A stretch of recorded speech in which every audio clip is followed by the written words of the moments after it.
Let's Zimmer Twins Oracle. Sound? Is sound working? Anyway, let's see what's happening. Right? All right. Wow.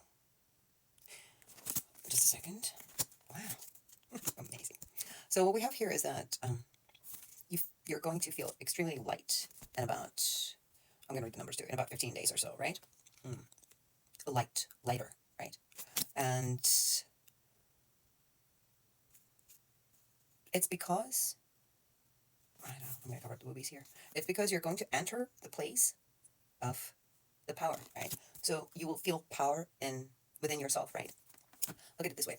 So let's say, until now, you knew you had the power, right? And you felt you had the power. But, and you felt it inside of yourself. But what you didn't feel was, you felt that power in the world. Do you understand what I'm saying? Let me try again.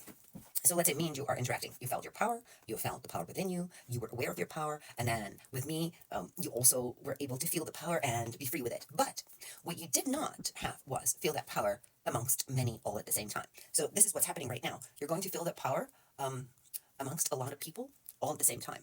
And it's because your two polarities came together finally. They touched, right? Your positive and negative touched. Reassurance. That power is yours. Like this card, this deck repeats the cards, and I did not take them out because I want to make sure they hit the right place, and they just did. Reassurance, your power is here now. It's going to manifest very soon in the way, in terms of like, not manifest, but sink into your head that you've gotten to that level where you were doubting yourself. You don't doubt yourself any longer, and you have this kind of freedom. That will take some time, like, not too long, because I said 15 days. Pay attention to the sounds of nature around you. And by sounds of nature, I mean not trees, not leaves, right? Because we do that, not wind. The birds, right? The birds, specifically the owl. If you hear the owl, and you think about something and you hear the owl, that would be a confirmation that your thought is correct, right? If you hear the crackling sound or a squeaking sound, that would mean that maybe you need to shift your thinking. So pay attention to those things. Your ancestors, they're by your side, and they're guarding you. They're not guiding you. They're guarding you from negative energies. Also, for some of you, regarding the twin flame, right? Your partner. I'm not big on twin flames, but there are some that has them, and there are some who have them inside of them. Like I have one inside of me, so he can't be outside of me, so I can't be with him because I can only be with myself. Do you understand what I'm saying? So for some, so sometimes a twin flame is like soul divided in two, right? When the soul is divided in two, it always sticks itself so that it can reunite and become one again. In my case, that was the thing, and then it reunited and reunited in me. I didn't think that was going to happen. I was like everyone else, hoping that was going to be like one amazing love story, but it ended up one amazing love story with me. So now whoever comes equal to me is worth my time, and whoever doesn't is not worth my time. That's how it works. You have reached the level of unification, like I said, like twin, right? You're twin, and that twin is masculine and feminine. You have entered the state of reuniting two twins, male and female, within yourself, sun and the moon, a flame, that sun, moon, and the Holy Spirit. Time to chop something off. What is it? Oh, God damn it. Time to chop something off. I just said it. And then I got this card. Time to chop something off. Right? What is it? What do you have to chop off? Well, wait, what? Oh. Wait, I'm going to need more information for this because I don't want to make a mistake. Wow, that's complicated. No, that's not the card. Give me a quick second. Give me a quick second, please. This needs interpretation because these are oracle cards. They're not as clear. Oh, this is fun though. Okay, so you need to chop off. Ooh, there it comes. So someone has entered your second chakra, right? Someone has corded into your second chakra, right? Look at this here. Someone has corded. I'm sorry, something's wrong with my camera today, but forgive me, please, for blurry cards. But someone has corded into your second chakra, right? And what you need to cut off is, right? Where do we have like cut off that snake? Chop that fucking, butcher it off. Butcher that person off. Isn't that scary? Butcher it off. That's maybe like sever that connection, right? And send the spanking back to that devil's little pawn, right? Little demon here. Little person that came in doing like little devil's work, pretending to be the like no human can hold a devil. If this woman is holding a devil and spanking its bum buns, it's because it's not the devil himself. It's someone who decided they can take action without consequences and without reaction, like basically defy the laws of physics.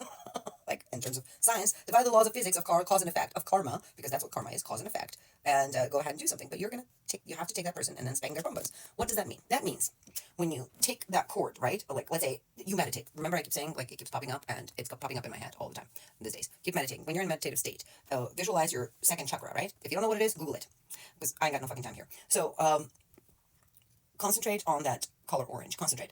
And then see it radiating out. If you see it radiating out like brightly, then you're fine. But if you see it radiating out, but like breaking a little bit, or there's something inside of you, inside of it, or in the middle of it, or somewhere in there, within the spectrum of orange light, right? Pure light. Instead of pure, there's some impurities in there. Then cut it.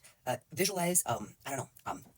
Bright white knife that you take that like shines, and you just slice that, like you just go like this and cut it right out, or take tweezers and pull that impurity out, whatever works for you, but you need to cut it out. And when you do, you need to send it back. Now, I suggest don't name names, because most of the time, believe it or not, we're wrong when we think of one person that does us wrong.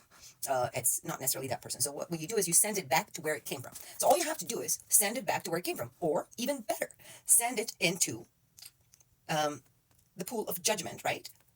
With the universe, and then let the universe take care of it. Let the high forces take care of it. But I'd say just send it back, and they'll do their thing. Like, don't wish anything. I wish you ill. I wish you bad. I wish you died. None of that. Whatever you gave to me, I give it back to you. Like that. And then don't regret about it. Don't feel guilty. Don't feel hindered emotionally to send it back.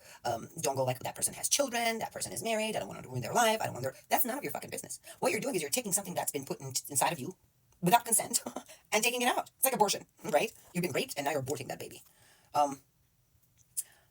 There are two people, right? And I'm getting like a woman and another woman and a masculine energy, or it could be a man for some, right? A woman and a man, or a woman and another woman, but in masculine energy, not necessarily lesbian, but in masculine energy, whatever it is. So you need to cut their heads off, which means you need to stop thinking about them. That's how you cut their heads off, right? So you stop thinking about them, right? So you sever the connection that is from your mind to their mind. So you're courting from here to them, right? And that's what you need to sever. You need to sever that, right? You need to sever that connection, right? So what do we have here? We have a snake. Yeah, let's call it a snake. We have a snake. I said snake. We have a snake. That's it. Snake or not, it's a snake. What does snake represent? When we say the Kundalini rising, like the energies, your chakras are rising up, like they sort of flow like this, right? Go all the way up and come down, right? That's what we have. You need to chop that off, because that person corded into you. So you need to cut the connection, right? And that energy, right, that flows through you, through your spine. So your chakras, sever the connection right here. Like, sever the connection through your mind. Stop arguing with them. Stop thinking about them. Stop trying to prove them in your head when you're alone. I can't believe you did that. You did that. You're a bitch. This and that. I can do better than that. I'll just do it. Stop.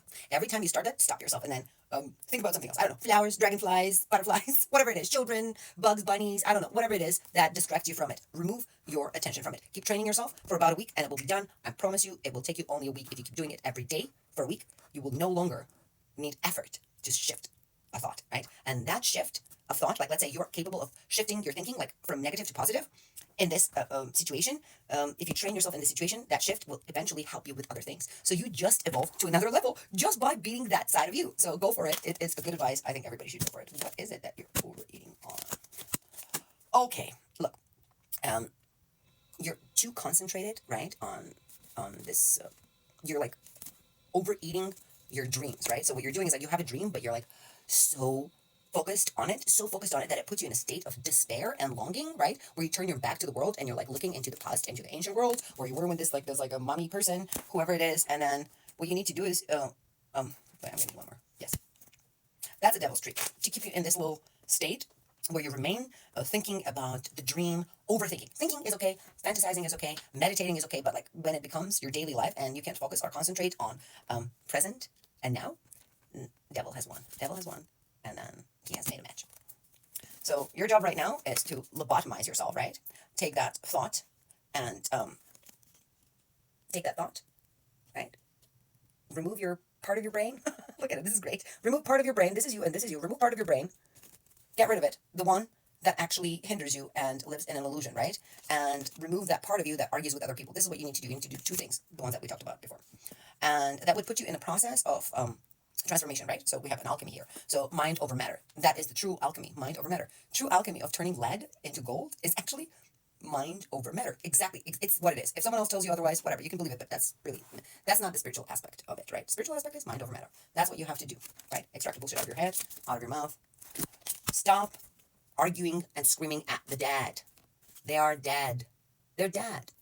This person is dead. They just have the avatars in this world that pretend, that help them think that they're alive. They're afraid of reality. These people are not worth your time. You're breaking your heart and wasting your time. You're wounding the devil inside of you by cutting its cord.